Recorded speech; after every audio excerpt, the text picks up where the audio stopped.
On the outskirts of their quiet town, hidden behind a dense thicket of overgrown trees and creeping ivy, stood the old Renshaw Psychiatric Hospital.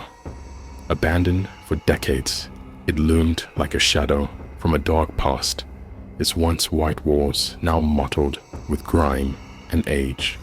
Legend had it that unspeakable experiments were conducted within its walls, and at night, eerie happenings sent shivers down the spines of even the bravest souls. 4 friends, Alex, Mia, Jake, and Lisa, had always been intrigued by the tales of the haunted hospital. They had spent countless nights huddled around campfires, whispering the stories they had heard from their grandparents and older siblings. Now, on a chilly autumn evening, they decided to finally explore the hospital and uncover the truth for themselves. As dusk settled and the sun dipped below the horizon, the friends gathered their courage and set out toward the hospital, flashlights in hand. The air grew colder and the night seemed darker as they approached the entrance, a gaping maw of blackness framed by rusting iron gates. "Are we really doing this?" Lisa asked, her voice trembling slightly. "We've come this far," Jake replied, trying to sound braver than he felt. "Let's see if there's any truth to the stories." They pushed open the creaking gates and stepped inside. The air inside was heavy with decay, and the floor was littered with debris.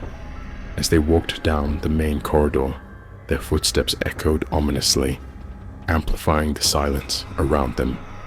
They reached a room marked Ward A. Alex pushed the door open, revealing rows of old rusting beds and decaying furniture.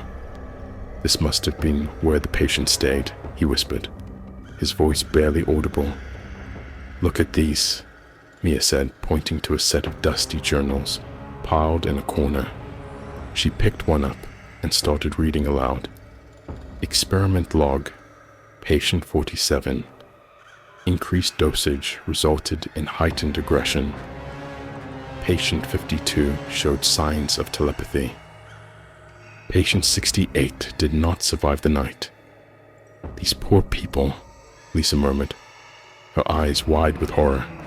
Suddenly, a loud clang echoed through the corridor, making them all jump. "What was that?" Jake asked, his voice shaking. "Let's check it out," Alex suggested, although he too was visibly frightened. They followed the sound down a narrow hallway that led to the basement. The air grew colder, and a sense of dread seemed to wrap around them like a suffocating blanket. At the bottom of the stairs, they found a heavy steel door, slightly ajar. Inside, the room was filled with strange medical equipment and shelves lined with dusty vials and jars. In the center of the room stood a large metal table with restraints, stained with rust and something darker. Mia's flashlight flickered, casting eerie shadows that danced across the walls. "This must be where they did the experiments," Jake said, his voice barely above a whisper.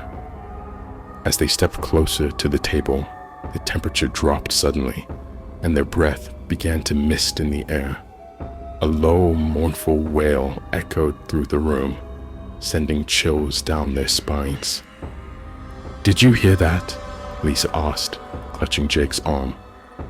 "Let's get out of here," Alex said, his voice tight with fear. As they turned to leave, the door slammed shut with a deafening bang.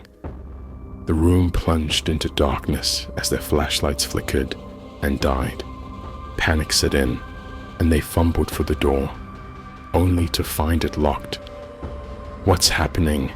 Mia cried out. Suddenly, ghostly figures began to materialize around them, the tortured souls of the hospital's patients.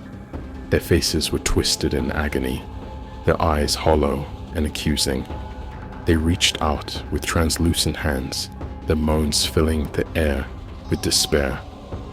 "We have to find a way out," Alex shouted, his voice barely audible over the cacophony of wails. Desperately, they searched the room, their hands brushing against cold spectral forms. Jake found a small hidden door in the corner and pushed it open. This way, they stumbled through a narrow passage, the ghostly figures pursuing them with a relentless determination. The passage led them to a hidden staircase that wound upward, and they climbed frantically, the air growing warmer and the cries fading behind them. Finally, they burst through a trapdoor into a forgotten attic space. Gasping for breath, they collapsed on the floor, their hearts pounding. The attic was silent, save for their ragged breathing. "We made it," Mia whispered, tears streaming down her face. "But what about the others?" Lisa asked, her voice trembling. "They're still trapped down there." "We can't help them," Alex said softly. "They're beyond saving. But we need to tell people what we found. The truth has to come out." As they climbed out of the attic window and made their way back to safety, they vowed to share the horrors they had witnessed. The legend of Renshaw Psychiatric Hospital was real, and the spirits of its tortured patients would never find peace until the truth was known. A few days later, the four friends sat in Mia's living room, surrounded by old newspaper clippings, historical documents, and Mia's laptop, which displayed a local forum discussing urban legends. The atmosphere was tense as each friend grappled with the weight of their experience. "We need to document everything," Alex said, jotting notes in his notebook. "We need to make sure people believe us," Lisa nodded. "And we need to find out more about what happened there. There must be records or people who know the truth." Jake, who had been scrolling through the forum, looked up. "I found someone who might be able to help. There's a guy who runs a blog about local haunted places. He seems to know a lot about Renshaw." They arranged a meeting with the blogger, a man named Thomas, who agreed to meet them at a local coffee shop. Thomas was in his mid-30s, with a scruffy beard and an intense, curious gaze. He listened intently as the friends recounted their experience. "I've heard stories about Renshaw," Thomas said, sipping his coffee, "but nothing as detailed as what you've described. I believe you, and I want to help you get to the bottom of this." Together, they delved deeper into the hospital's history. They discovered that Dr. Harold Renshaw, the hospital's founder, had been a prominent psychiatrist with radical and unethical approaches to mental health treatment.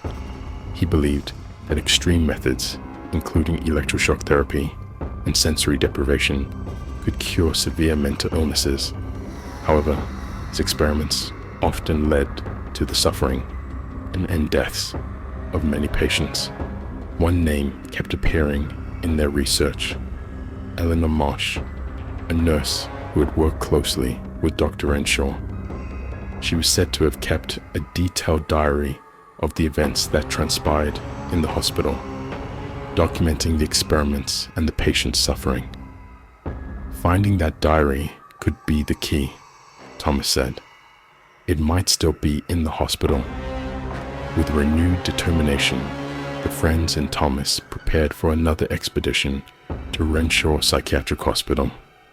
This time, they brought better equipment, stronger flashlights, a portable camera, and a digital recorder to capture any paranormal activity.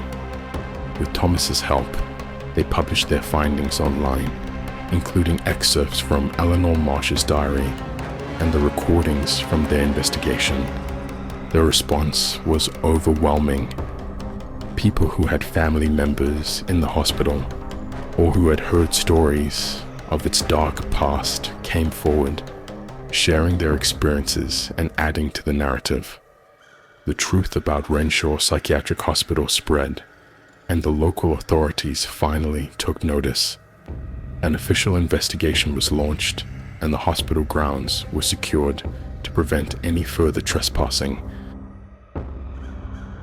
Though the spirits of Renshaw's patients could not be laid to rest completely, the friends took solace in knowing that their suffering had been acknowledged and that steps were being taken to prevent further tragedy. They had faced the darkness and emerged stronger, their bond forged in the fires of their shared ordeal. And so the old hospital remained a somber monument to the past, a reminder of the horrors that had taken place within its walls. The legend of Renshaw Psychiatric Hospital would never be forgotten, and the spirits of its tortured patients would never be at peace. But their story would be told, and the truth would be known.